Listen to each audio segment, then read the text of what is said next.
Governor Romney, as president, would you have signed the National Defense Act as written? Yes, I would have, and I do believe that it's appropriate.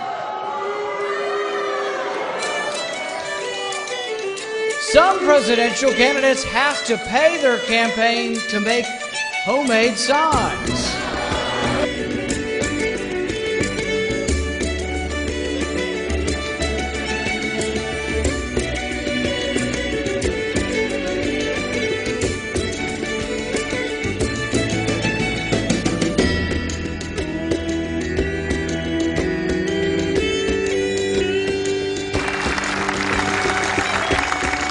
It's good to be back in Michigan. This, of course, is where I was born and raised.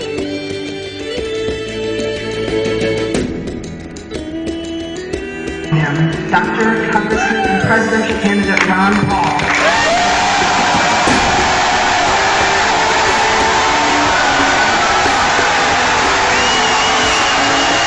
If you were President of the United States, would you need to go to Congress to get authorization to take military action against Iran's nuclear facilities?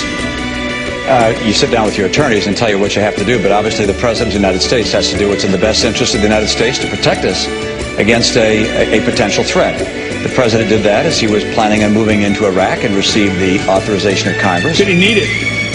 We're going to let the lawyers sort out. This idea of going and talking to attorneys totally baffles me.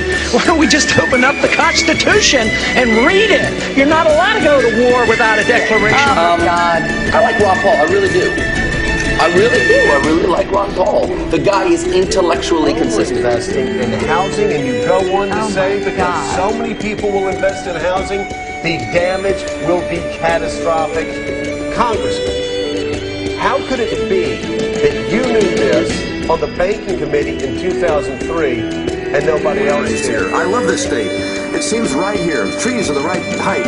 I like seeing the lakes. I love the lakes. There's something very special here. The Great Lakes, but also all the little inland lakes that dot the parts of Michigan. I love cars. After 4 days of resisting and dismissing questions about why entire towns and entire counties were left out of the Maine vote when the Maine Republican Party declared that Mr. Romney had won. As we talked about last night, more than a dozen towns in Waldo County, Maine, held their caucuses earlier this month, held them in time. They reported their results to the state party, and then mysteriously, they ended up being recorded as zeros in the state party's official tally. Today, the Maine Republican Party chairman, Charlie Webster, indicated that those votes have now been counted, but he's not going to tell you what they are. That here in Iowa, in the Iowa caucuses, where they can set any rule they want for their article, tonight's Iowa vote count to take place at secret location.